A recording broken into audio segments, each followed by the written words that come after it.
말씀을 하셨는데 제가 거절을 했어요. 도저히 못하겠습니다. 다음에 하겠습니다. 다음에 하겠습니다. 계속 거절을 하다 보니까 그동안 이제 지 교수님과 쌓은 정이 있는데 또 사이가 틀어질 것 같아갖고 이번에는 제가 그럼 한번 해보겠습니다.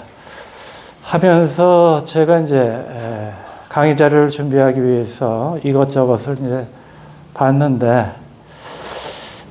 제가 학생들한테 또는 이제 일반 대중한테 이야기하고 있는 의사결정과 관련한 많은 내용을 이순신 장군은 그 당시 이미 실천하고 계시더라 하는 것을 깨달았고, 왜 성웅이라고 우리가 우러러 봐야 되는지 다시 한번 느끼게 됐습니다. 그래서 이번 강의는 그냥 서당계 풍월 정도로 이렇게 이제 이해하고 들어주시면 감사하겠습니다. 우리가 이제 가만있습니다. 의사결정이라고 하면은요, 일상생활에서 같이 사용하는 여러 가지 단어가 있습니다. 뭐 선택, 판단, 그리고 의사결정. 우리가 한정 혼용해서 사용하고 있는데요. 선택이나 판단보다 의사결정이라는 개념은 굉장히 중요한 어떤 내용을 담고 있습니다. 그래서 의사결정은 보다 신중하게 해야 된다. 우리가 이런 얘기를 하죠. 의사결정과 관련해서 많은 사람들이 좋은 얘기를 했습니다. 저 맨 왼쪽에 보이는 사진이 이제 프랑스의 지성이라고 그러죠. 장폴 사르트르라는 사람이, 아시겠지만은 많은 사람들이 또 이걸 인용하는데, 인생은 요람에서 무덤까지 선택의 연속이다. Life is C between B and D. 뭐 그런 얘기를 했죠. 물론 이제 불어로 얘기했는데 영어로 번역하면 이제 그렇게 됩니다. 뭐 인생이라는 것이 뭐 선택의 연속이다, 그런 얘기겠죠. 그다음에 나폴레옹 보나파르트가 또 얘기를 했죠. 의사결정처럼 어려운, 그래서 더 가치 있는 일은 없다. 뭐 이런 얘기를 했습니다. 그리고 맨 오른쪽에 계신 분이 이제 허버트 사이먼이라고 뭐 굉장히 그 다양한 분야의 학식을 가진 분들이죠. 사람이 이제 고수가 되면은, 학자도 고수가 되면 이제 지용희 선생님처럼 이제 고수 반야에 오르게 되면은 전공 분야가 굉장히 희미해집니다. 이 허버트 사이먼은 뭐 경제학자, 경영학자, 통계학자, 뭐 심리학자, 사회학자 뭐 여러 가지로 부르는데, 저분은 어떤 얘기를 했냐면은 후학들이 물어봤어요. 경영은 무엇입니까, 선생님? 그랬더니 한마디로 경영은 의사결정이다. 뭐 그런 이야기를 했습니다. 그러니까 이분들이 모두 이제 의사결정을 중요시하고 있는데요. 저도 이제 의사결정을 지금까지 좀 공부를 해왔습니다. 뭐 수학적인 방법으로도 의사결정 문제를 해결하려고 했고요. 또 행동적인 방법으로 지금보다 보통 사람들이 어떻게 하면 더 나은 의사결정을 할 수 있을까 하는 것을 이제 쭉 공부를 해왔는데, 아까 말씀드린 것처럼 제가 가르치는 내용 중에 많은 것을 이미 이순신 장군은 실천을 하셨더라. 그래서 제가 이제 제목으로 이순신 장군은 진정한 의사결정자였다, 이렇게 이제 뽑아봤습니다. 선택이라는 것은 선생님이 아시겠지만 여러 가운데 하나 고르는 개념입니다. 그래서 판단은 뭐 옳고 그름을 가리거나 또는 일정한 논리나 기준에 따라서 사물의 정체성 또 가치를 이제 평가하는 것을 우리가 판단이라고 하죠. 그럼 의사결정이라는 건 뭔가 다른가? 단순한 선택이나 판단의 의미도 포함을 하고 있습니다. 즉, 의사결정이란 어떤 일을 하겠다라는 의지, 선택이나 판단도 마찬가지죠. 하지만 그것과 함께 그 의지에 따라서 자신이 갖고 있는 그 희소한 자원을, 그렇죠, 돌이킬 수 없게 분배하는 일까지 포함을 하죠. 그렇죠? 그래서 우리가 이제 의사결정을 행동지향적 사고라고 얘기를 합니다. 뭘 하겠다라는 정신적 의지뿐만이 아니라 그 의지에 따라서 어떤 일을 수행하는 것까지 포함하기 때문에 의사결정을 한번 하게 되면 그 이전, 의사결정 이전의 상황으로 돌아가는 것이 불가능할 때도 있어요. 불가능하지 않더라도 굉장히 많은 비용을 초래한다 하는 것이죠. 자원의 분배가 이루어졌기 때문에. 그래서 의사결정을 이제 좀 더 신중하게 해야 되겠다 하는 것입니다. 쉬운 예로 제가 지금 살고 있는 집이 너무 오래돼서 새 집을 한번 이리저리 이제 구해러 다녔다고 가정을 해보죠. 여기저기 다니다 보니까 마음에 드는 집이 하나 발견이 됐어요. 그 집 주인을 불러달라고 그래갖고 부동산 중개인한테 결국 이 집이 마음에 드니까 매매 계약을 합시다. 계약서를 썼죠. 지금 나의 의지를 계약서로 나타낸 것이에요. 근데 계약서 한 장으로 끝내는 것이 아니죠. 계약금을 이제 걸어야 된다 하는 것입니다. 뭐 10% 정도, 매매가 10% 정도 이제 계약금을 걸었죠. 근데 계약을 하고 한 일주일 지나다 보니까 더 좋은 집이 눈에 띈 것이에요. 그렇죠? 그렇다면 더 좋은 집이 눈에 띄었으니까 일주일 전에 한 계약은 그냥 무효로 합시다. 그렇게 내가 일주일 전에 한 계약 이전의 상황으로 돌아갈 수가 있는가. 불가능한 건 아니지만은 10%라는 계약금은 날리게 된다 하는 것입니다. 그래서 의사결정이라는 것은 내가 갖고 있는 어떤 소중한 자원의 분배까지 포함되기 때문에 우리가 좀 더 이제 신중하게 해야 된다. 그래서 우리가 이제 행동지향적 사고라고 이야기를 합니다. 자, 우리가 보통 이제 이순신 장군의 전승 기록을 이야기할 때 23전 23승이라고 하시는 분도 계시고 43전 38승 5무라고 하시는 분도 계시고 그리고 45전 40승 5무라고 하시는 분도 계십니다. 해전사를 연구하시는 분들은 그게 이제 중요한 사안이 될 수 있겠지만은 저와 같은 이제 일반인은 뭐 몇 점 몇 승이 중요한 것이 아니라 우리 일반 사람들이 많이 하는 이제 23전 23승이라고 가정을 하고 그 가능성을 한번 보겠다 하는 것이죠. 제가 산수를 좀 했기 때문에 확률적으로 확률을 통계적으로 구해 봤습니다. 상황을 5가지로 볼 수가 있는데요. 압도적 우세인 상황의 각 해전의 승전 가능성을 0.9라고 봤습니다. 90%. 우세일 때 한 70%, 백중세일 때 0.5, 열세일 때 0.3, 그리고 아주 열세일 때 0.1. 근데 이순신 장군의 경우 아시겠지만은 열세나 아주 열세인 상황이 대부분이었어요. 그렇죠? 만약 이순신 장군이 압도적 우세 상황이었다 하더라도 23전 23승을 할 가능성은 8.8%밖에 안 됩니다. 그리고 우세일 경우는 어떻게 되는가? 0.03% 정도밖에 안 돼요. 0.03%. 그리고 백중세일 경우에는 1000만분의 1입니다. 여기 2로 나타낸 것이 10의 몇 승인가 그것을 나타내는 것이 그러니까 10의 마이너스 7 승이라면은 뭐 1000만분의 1이죠. 그리고 열세일 때는 뭐 그냥 제로라고 보면 됩니다. 아주 열세일 때도 그냥 제로라고 보면 되고요. 그럼 어떻게 이렇게 거의 불가능한 게 아니죠. 불가능한 이런 승리를 현실로 실현시킬 수 있었을까 하는 것이면 거기에는 어떤 비결이 있지 않을까 그렇게 이제 생각을 합니다.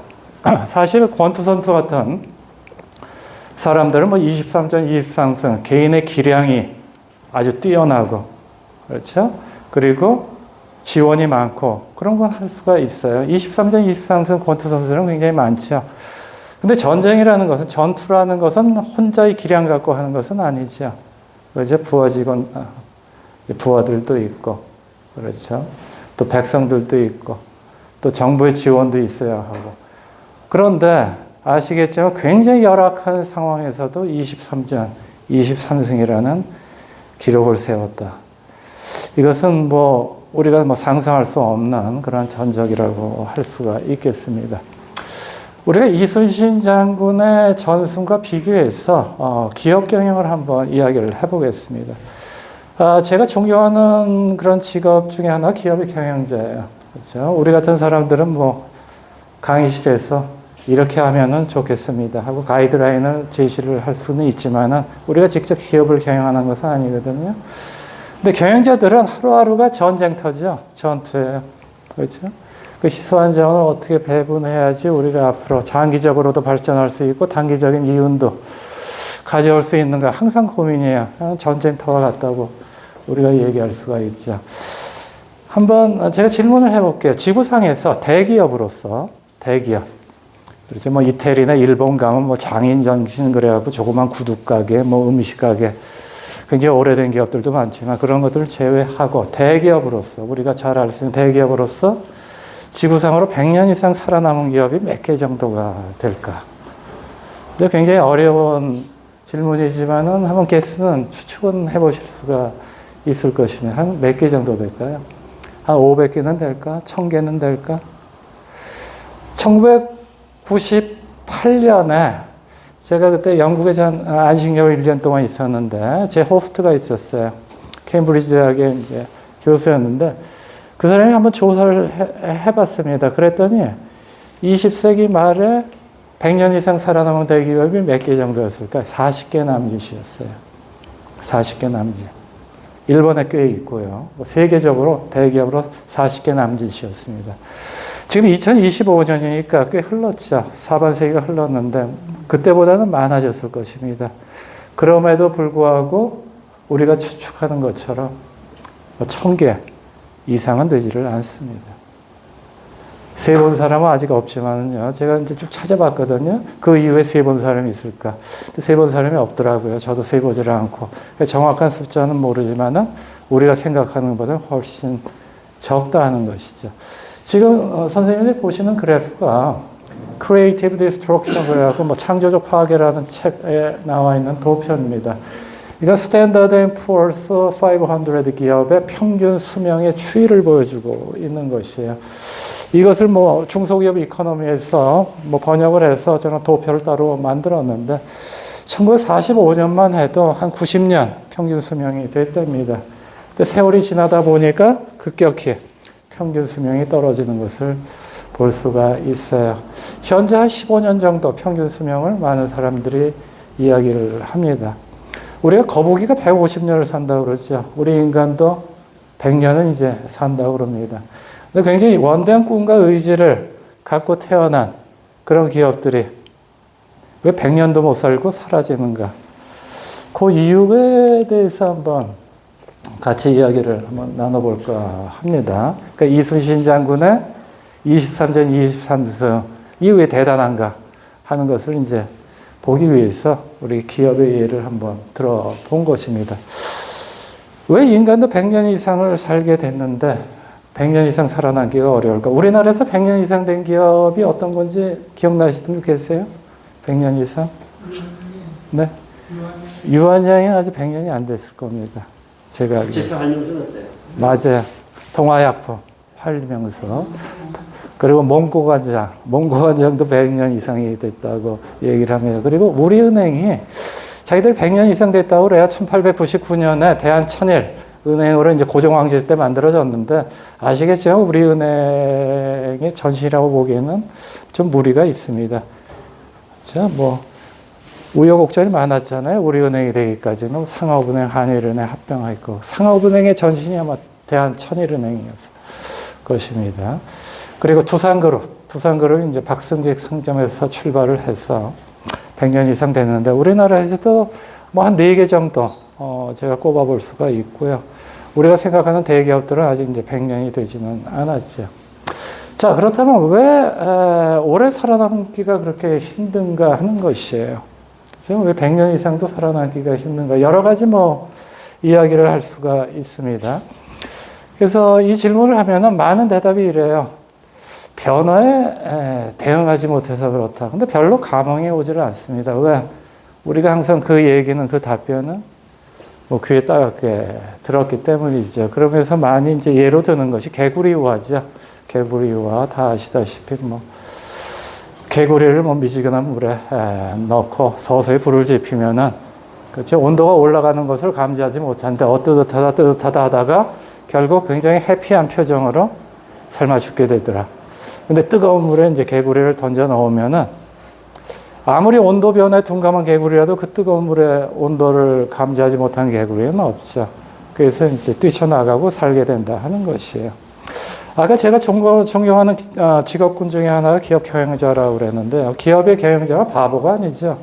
여기 지금 기업을 경영하시는 분도 계시고 과거에 경험을 했던 분도 계실 것입니다. 기업의 경영자가 바보가 아니에요. 바보가 아닌 이상 급격한 변화나 큰 변화를 알아채리지 못하는 경영자는 없습니다. 그거조차 알지 못한다, 알아채리지 못한다. 그건 관둬야 돼요. 그건 경영자로서의 자격이 없습니다. 근데 진짜 훌륭한 경영자가 되려면은요, 우리 주위에는 지금도 많은 변화가 지속적으로 일어나고 있죠. 근데 많은 분들이 그러한 변화를 평가절하하거나 무시하거나 못 본 채 하게 됩니다. 별거 아니라고 생각을 하고요. 근데 가랑비에 옷 젖듯이 그러한 여러분이 생각하기에 조그마한 변화가 누적이 되면은 결국 나도 모르는 사이에 아까 그 삶아죽은 개구리처럼 해피한 표정으로 나의 목을 쥐어오게 때문이다 하는 것입니다. 여기 이제 그림들이 몇 개가 있고요. 뭐 앨런 대우조선 해양의 분식회 뭐 이런 얘기가 있는데 기업이 이제 실패 사례를 얘기를 하는 것입니다. 앨런이 우리가 굉장히 큰 에너지 기업이었어요. 미국 매출액 기준으로 그렇죠? 2001년 12월에 미국 법원에서 파산 보호 결정도 아니에요. 니들 그냥 파산해 버려라. 그게 파산이 됐는데 이 에너지 기업이 앨런이라는 기업이 1985년에 만들어졌고 굉장히 창의적인 기업이었어요.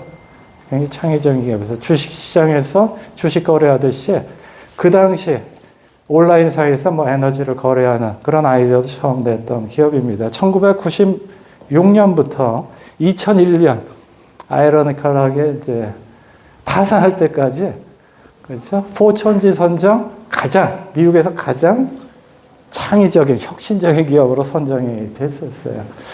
그런 기업이 이제 부식회계 때문에 사라지게 됐는데 그래서 회계 가르치는 선생님들이 이제 앨런 사례의 판박이가 대우조선해양 사례입니다.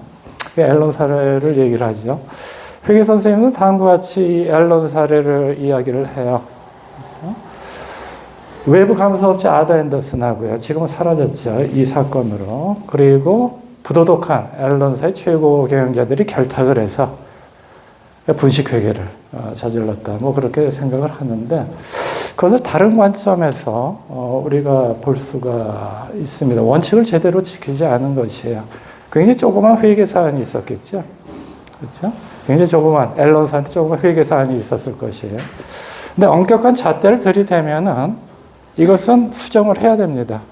회계감사를 하고 회계감사 거절을 하거나 수정하라고 요구를 해야 돼요. 근데 앨런사에서 아더 앤더슨은 그걸 하지 않았습니다. 왜 그걸 하지 않았을까요? 수정하라고. 굉장히 큰 고객이거든요. 매출액으로 미국 7대 기업이었어요. 만약 이제 수정하라거나 감사 거절을 해버리면 앨런사에서 어떻게 나왔을까요? 뭐 니네밖에 외부 감사 업체가 없냐? 외부 감사 업체 바꿔. 굉장히 큰 클라이언트를 잃을 수 있다라는 부담각에 조그만 회계 사안을 원칙을 들이대면 수정을 해야 되는데 그것을 그냥 적당히 마사지를 해서 합법적인 것으로 만들어 줬습니다. 자, 우리가 지켜야 될 원칙이 여기 있는데 이제 원칙이 조금 오른쪽으로 이동을 한 것이에요. 한번 이동한 원칙은 절대로 제자리로 가지를 않습니다. 이동한 이 지점이 새로운 원칙이 되는 것이에요. 근데 그러한 일이 한두 개겠어요?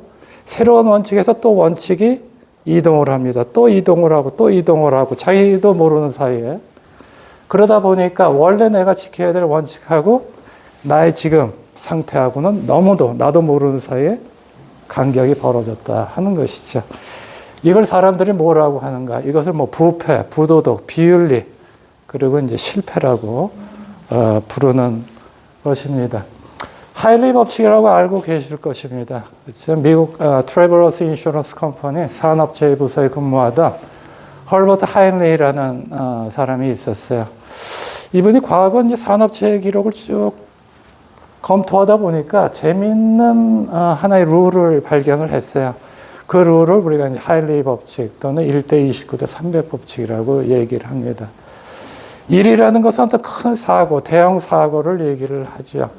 사람들은 어떤 대형 사고가 터지게 되면은 다음과 같은 반응을 보여요. 어떻게 이런 일이? 하늘도 무심하시지.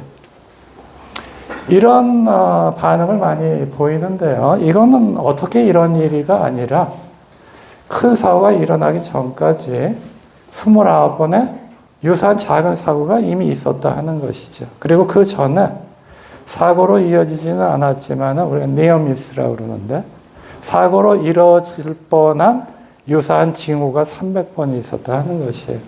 근데 사람들은 300번의 징후 다 무시하고 29번의 작은 사고 다 무시해버리고 그때 수정을 했으면 되는데 그거 다 무시하고 큰 사고 한번 뻥 터지니까 어떻게 이런 일이 하는 것을 반복적으로 되뇌이게 된다 하는 것입니다.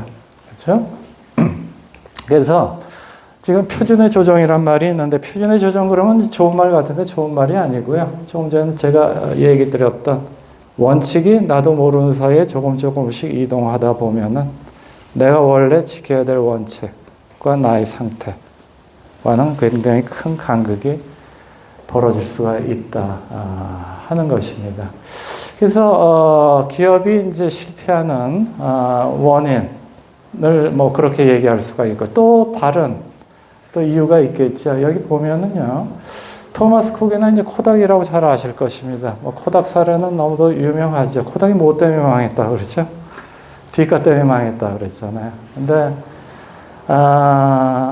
참 역설적인 이야기가 디카를 코닥 연구소에서 1975년 제일 먼저 개발을 했어요. 상용화는 시키지 않았죠. 두 가지 이유가 있었습니다. 그때 상용화 시키지 않은 이유가 작은 이유는 담당 임원이 야 이거 괜히 상용화 시켰다가 내 목 날아가는 거 아닌가. 뭐 작은 이유입니다. 임원이라는 것이 성과에 책임을 져야 되기 때문에. 더 큰 이유는 뭐냐 하면은 코닥의 자만심이었어요. 코닥의 자만심. 코닥이 얼마큼 대단한 회사였습니까? 20세기 말까지 세계 5대 브랜드 중에 하나였어요. 유명한 슬로건이 있죠. 손님은 그냥 버튼만 누르세요. 나머지는 우리가 다 해드리겠습니다. 그리고 코닥 모먼츠라는 말도 있습니다. 코닥 모먼츠는 풍광 좋은 장면, 그걸 나타내요. 풍광 좋은 장면이 있으면 그래서 사진 찍읍시다 그러잖아요. 사진 찍으려면 이제 코닥, 카메라나 필름이 필요했으니까요. 그런데 그 코닥이 100년 이상은 살아남았어요. 100년 이상 살아남았는데 132년 만에 굉장히 미미한 존재로 하락을 했는데 그래서 지금은 여러분을 대상으로 소비자를 대상으로 장사를 하지 않습니다. 조그만 이제 B2B 기업, 상업용 포장용 이제 인쇄업체로 이제 전락을 했는데 지금 뭐 B2C로 다시 변모하려고 노력을 하지만은 뭐 세상 일이 그렇게 간단한 것은 아니죠. 그래서 코닥은 왜 그걸 상용화시키지 않았는가? 자만심 때문이라고 그랬어요. 코닥의 성공 전략을 뭐라고 그러죠? 면도기 면도날 전략이라고 그래요. 면도기. 여기 남성 회원님들은 아침에 면도하고 나오셨을 때요. 저도 이제 면도를 하고 났는데 저는 칼 면도를 합니다. 전기 면도기 사용하시는 분도 계시겠는데. 근데 면도기 자체는 싸게 보급을 해요. 근데 면도를 하려면 면도 날이 있어야죠. 그렇죠? 그 코닥의 전략이 바로 그겁니다. 카메라는 싸게 보급을 하고 사진을 찍으려면 필름이 있어야 되지 않겠는가? 필름은 무제한이다 하는 것이에요. 그리고 특허권도 굉장히 많았죠. 이런 디카 같은 것이 우리를 무너뜨릴 수가 있겠는가? 그렇죠? 계속적으로 성공을 계속하다 보니까 나도 모르게 자만심이 생기고 그 자만심 때문에 디카를 상용하지 않았다 하는 것이죠. 근데 세상에 이제 당할 수 없는 게 몇 가지가 있다고 그러잖아요. 뭐에는 장사가 없다고 그러죠. 첫 번째, 술에는 장사가 없다고 합니다. 매에는 장사가 없다. 세월에는 장사가 없다. 마지막으로 하다가 이제 변화에는 장사가 없다라는 것입니다. 아무리 그 거대한 기업이었던 코닥도요, 도도한 변화의 물결 속에서는 도태될 수밖에 없었다 하는 것입니다. 토마스 쿡이라고 들어보셨어요? 세계 최고, 가장 오래된 여행사입니다. 이 여행사가 비자나 마스터카드보다 먼저 여행사 수표를 만들었어요. 저는 한번 써봤습니다. 지금 뭐 여행자 수표 쓰시는 분은 거의 없는데, 카드 때문에. 그러니까 토마스 쿡이 수직 계열화라는 걸 달성했죠. 여행사만 하는 게 아니라 리조트도 하고 비행기도 갖고 항공사도 하고 그렇죠? 굉장히 거대한 기업이었어요. 근데 이 기업은 뭘로 시작이 됐냐 하면은 패키지 여행이었어요. 패키지 여행. 빅토리아 여왕 때, 이게 178년 만에 2019년에 이제 파산을 했는데요. 그 파산할 때 영국 돈 2억 파운드가 없어갖고 파산을 해버렸어요. 2억 파운드. 우리 돈은 한 3천억 정도였죠. 그걸 못 막아가지고 이제 부도가 나고, 그때 이제 여행객들이 몇십만 명이 이제 지구상에서 발이 묶였던 그런 기록이 있었습니다. 이 기업도 왜 이렇게 쓰러지게 됐는가? 지금 패키지 여행하는 사람은 거의 없습니다. 그렇죠? 젊은 사람들은 그냥 온라인이나 모바일 통해서 자기끼리 뭐 숙소 정하고 여행지 정하고 그렇게 하게 돼요. 근데 이 기업은 우리는 패키지로 간다. 그리고 오프라인 여행사 쭉 만들어 놓고 그렇게 하다가 이제 사라지게 됐었죠. 근데 아까 코닥과 마찬가지로 제가 이제 코닥과 한국에 토마스 쿡을 여기 가져왔냐 하면은 온라인 플랫폼을 제일 먼저 만든 곳이 1997년에 토마스 쿡이에요. 온라인 플랫폼을 만들었었어요. 근데 불행하게도 그 당시에는 일반 사람들이 인터넷, 온라인 그런 거 잘 몰랐을 때예요.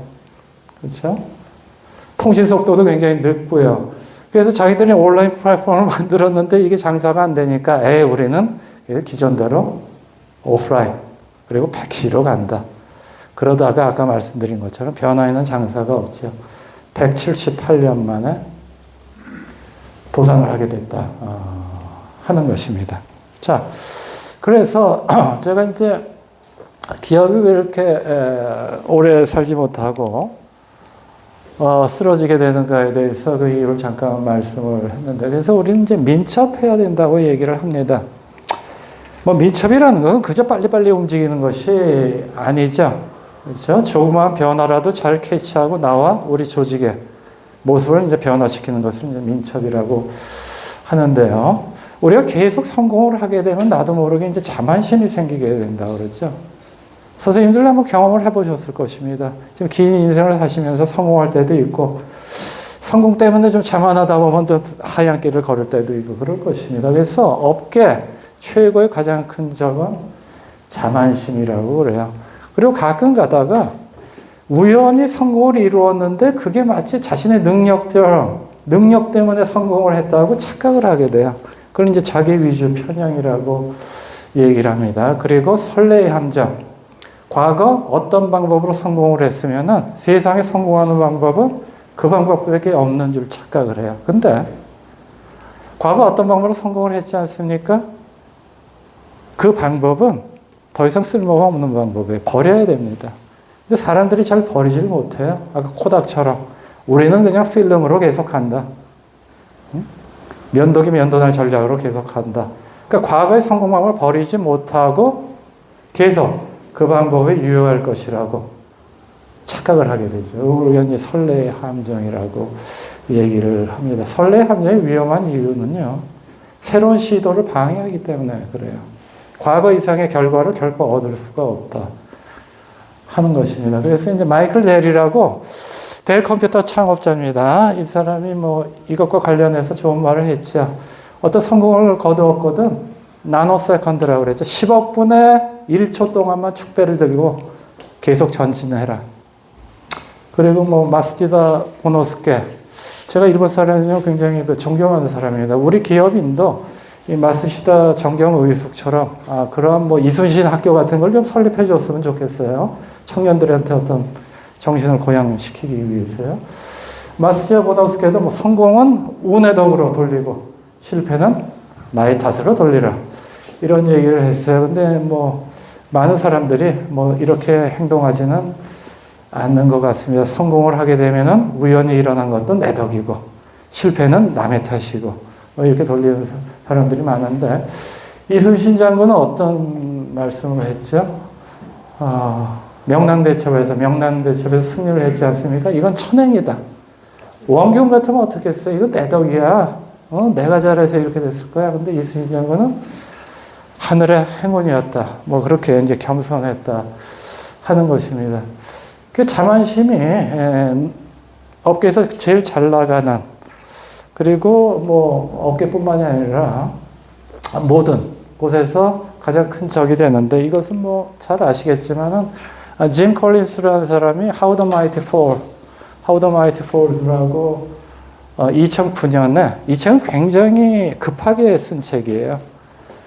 그 이유에 대해서 말씀드릴게요. 위대한 기업은 어떻게 사라지는가?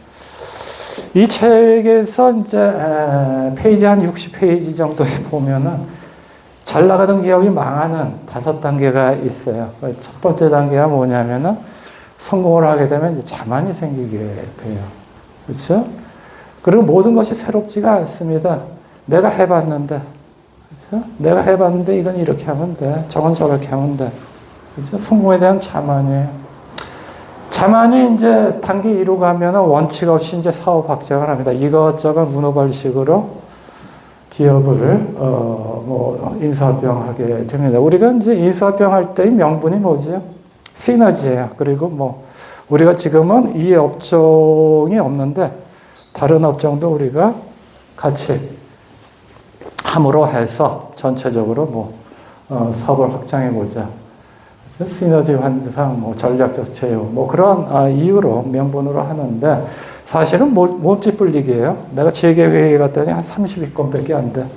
방국계나 끼려면 한 10위권 내는 들어가야지. 대표적인 사례가 바로 여러분 잘 아시는 대우가 아니라 금호아시아나입니다. 우리 건물도 지어졌는데 좀 죄송하지만은 금호아시아나가 지금 어떻게 됐어요? 이게 중견기업으로 하락했어요. 아시아나 다 팔아버리고. 그때 뭐 대우건설 인수해서 재계 8위로 수직 상승했지 않습니까? 정신 못 차리고 또 유통회사도 지금 CJ로 갔는데요. 대한통운도 인수를 하고요. 그래서 이제 유동성 위기 때문에 지금 그 꼴이 됐는데, 사람들이 명분은 뭐 시너지 또는 뭐 전략적 제휴 뭐 그런 것을 내지만은 문어발식으로 몸집 불리기가 많다는 것입니다. 단계 3은 이제 모든 조직에는 충신이 있죠. 충원을 합니다.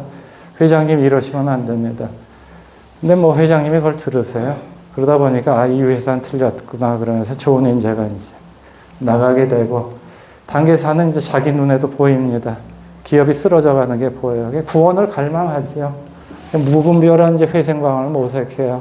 어디 가서 무슨 강의를 들었더니 이런 방법이 좋대더라, 저런 방법이 좋대더라, 책을 읽었더니 비서가 이런 방법이 좋답니다. 이것저것 써보지만 백약이 무효합니다. 단계 4에서는. 단계 3에서만 정신을 차리면 괜찮은데, 회생할 수가 있는데 단계 4로 가고 단계 5 완전히 시장에서 사라지거나 아까 코닥처럼 명맥만 유지하게 된다 하는 것이에요. 그렇죠? 자, 우리가 이제 위기라는 말을 많이 합니다. 위기는 왜 발생할까? 위기는 왜 발생할까? 이 질문에 대해서 한번 대답을 해보고자 합니다. 선생님들은 왜 위기가 발생하리라고 생각을 해요? 위기가 발생. 제가 생각하기에는 미래도 과거 우리가 경험한 대로 계속 흘러갈 것이라고 착각을 하는 것 같아요. 1392년 조선이 건국을 하고 1592년 임진왜란이 나기까지 200년 동안 큰 전쟁 없이 평온한 삶을 유지를 했어요. 사람들이 해이해져요.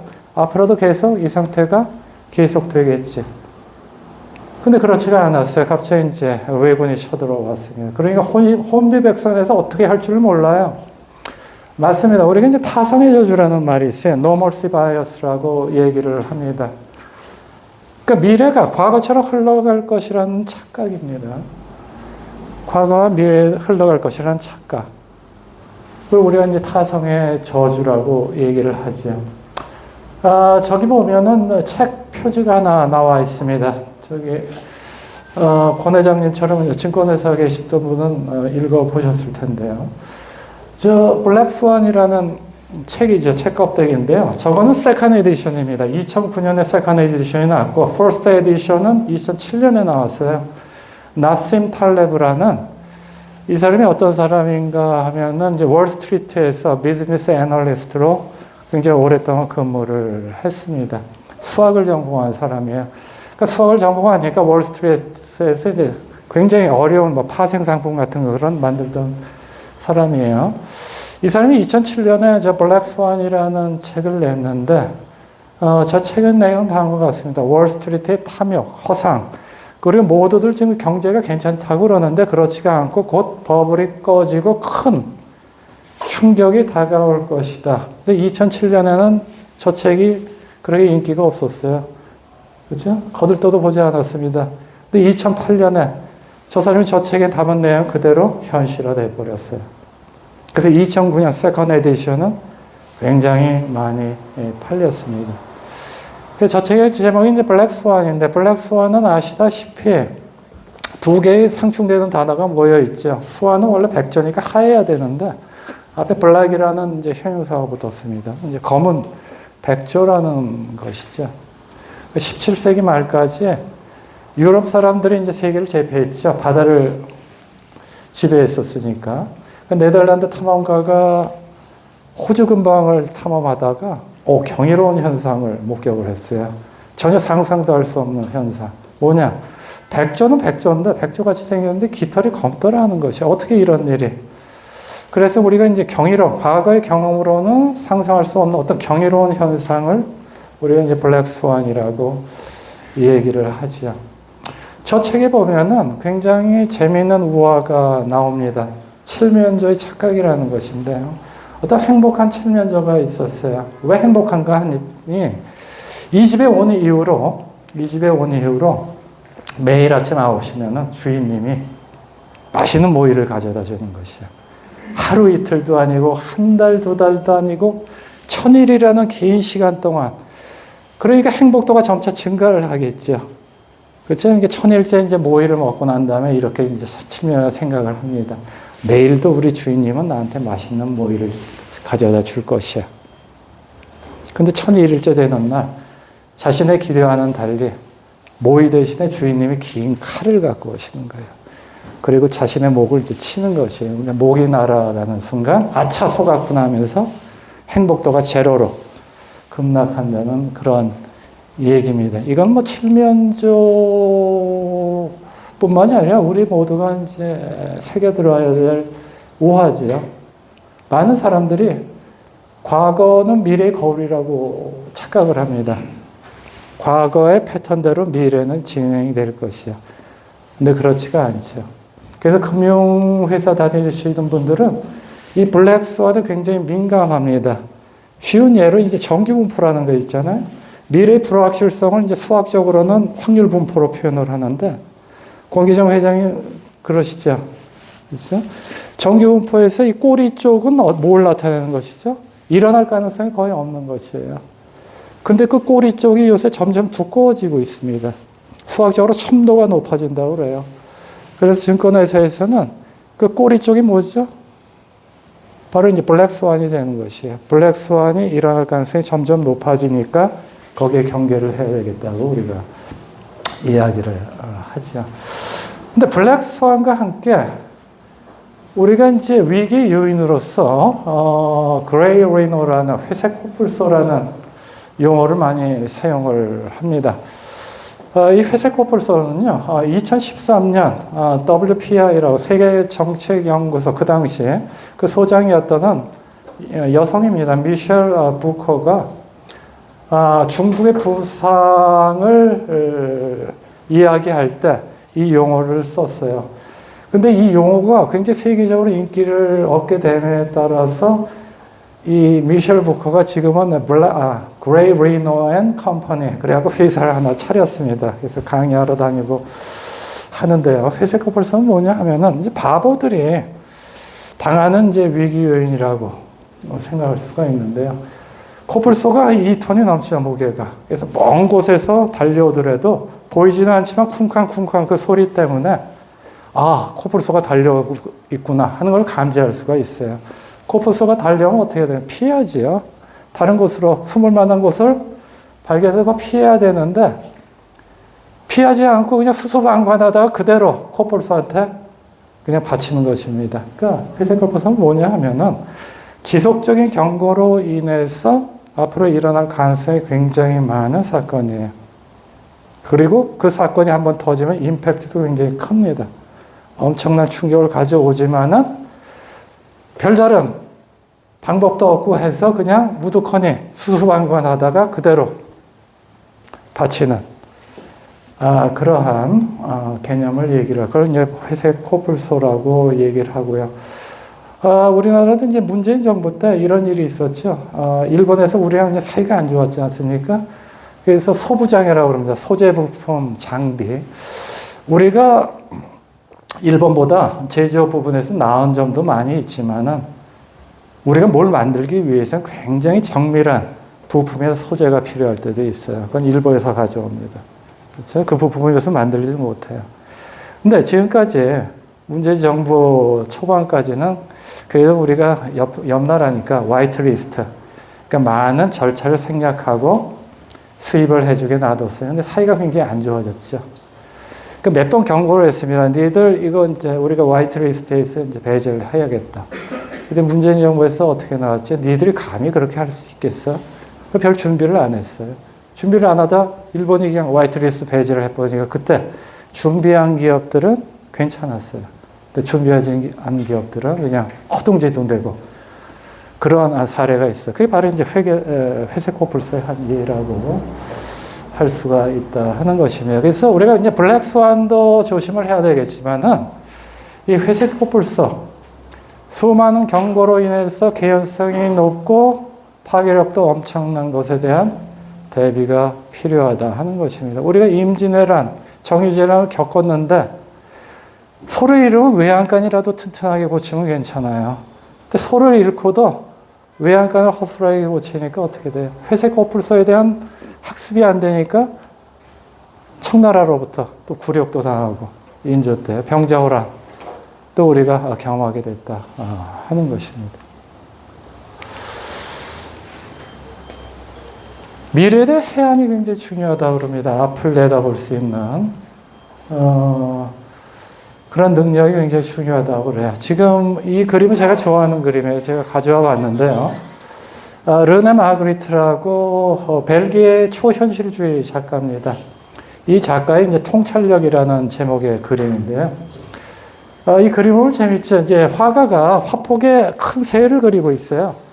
근데 큰 새를 그릴 때 뭘 보면서 큰 새를 그리고 있죠? 큰 새를 보면서 큰 새를 그리는 게 아니라 새의 알을 보면서 큰 새를 그리고 있어요. 저 알에서 깨어나서 자라게 될 새를 그리고 있다 하는 것입니다. 이게 통찰력이라는 그림인데 우리 모두가 저렇게 미래를 제대로 내다볼 수 있는 해안이 있으면 얼마나 좋겠습니까? 많은 실제로는 그렇지를 못해요. 왜?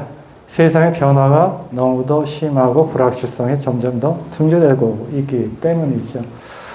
여기 보시는 이제 세 분들은 각기 다른 시대에 살아오셨던 분이고 분야도 다 달라요. 분야도 다른데 왼쪽 위에 계신 분은 앨런 케이라고 컴퓨터 과학자입니다. 아직 살아계십니다. 아직 살아계신데 저분은 여기 컴퓨터 하신 분도 계실 텐데요. 뭐 객체 지향형 프로그래밍, 그러니까 프로그래밍을 짤 때 뭐 새로운 방법을 제시를 했고요. 사실 저분 때문에 윈도우 환경에서 우리가 쉽게 컴퓨터를 사용할 수 있는데 Graphic User Interface, GUI라고 그럽니다. 그걸 개발하신 분이에요. 객체 지향형 프로그래밍 개발 공로로 뭐 컴퓨터 학계의 노벨상이라는 튜링상도 받으셨던 분이고요. 밑에 계신 분은 잘 모르실 거예요. 저분은 이제 전기공학자입니다. 영국의 전기공학자인데 1971년 노벨 물리학상을 받으셨어요. 어떤 공로로? 홀로그램의 기반 기술인 홀로그래피 그 개발 공로로 받으신 데니스 가보르라는 분이시고요. 오른쪽 분은 많이 아실 거예요. 피터 드러커입니다. 현대 뭐 경영학의 아버지라고 그러고 2005년에 돌아가셨는데 각 분야에서 서로 시대는 좀 다르지만 굉장히 훌륭하신 석학들인데 석학이기 때문에 제자들이 많았겠죠. 그러니까 제자들이 질문을 했어요. 근데 질문이 다 똑같았습니다. 왜? 미래를 어떤 내다볼 수 있는, 옳게 내다볼 수 있는 어떤 좀 좋은 방법이 없을까?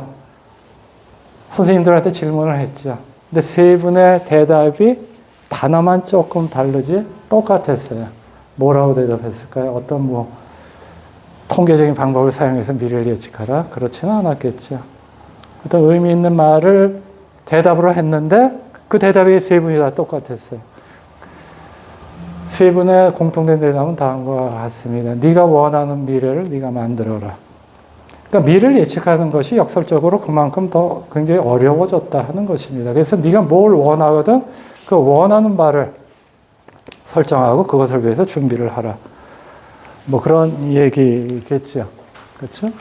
자, 다시 이순신 장군으로 돌아오겠습니다. 기업의 예를 이제 쭉 들었는데 미래를 예측한다. 네가 원하는 그런 미래를 네가 만들어라. 아까 이제 석학들이 그런 대답을 했다는 것인데 이것도 전승의 비결이 아니었는가 하는 것이죠. 이게 선승부전이라고 다 아실 것입니다. 그렇죠? 이게 손자병법 군형편에 나오는 얘기인데 승리하는 군사는 먼저 이길 수 있는 형세를 만든 후 준비를 한다는 것이죠. 싸움을 구하고 패하는 군사는 우선 싸움부터 하고 이기기를 바란다. 그런 얘기죠. 그래서 이순신 장군의 경우 아까 23전 23승의 비결 중 하나가 그렇죠. 우선 준비와 조건을 다 갖춰 놓고 싸움을 벌이셨다 하는 것입니다. 우리가 이제 희망의 저주라는 말이 있죠. 다음과 같은 두 가지 질문이 있다고 그러죠. 어떤 사업이 있어요. 그러니까 이 사업의 성공 가능성은 어떻습니까? 이렇게 우리가 물어보면은요. 질문 받는 사람은 최대한 자신의 전문 지식을 이용해서 이 사업의 성공 가능성을 객관적으로 평가하려고 노력을 합니다. 근데 질문을 좀 바꿔보겠어요. 당신이 그 사업을 한다면 성공할 가능성은 얼마나 될까요? 그러니까 내가 하는 것입니다. 그러면 이 확률은 1번보다 훨씬 높아집니다. 우리가 카지노를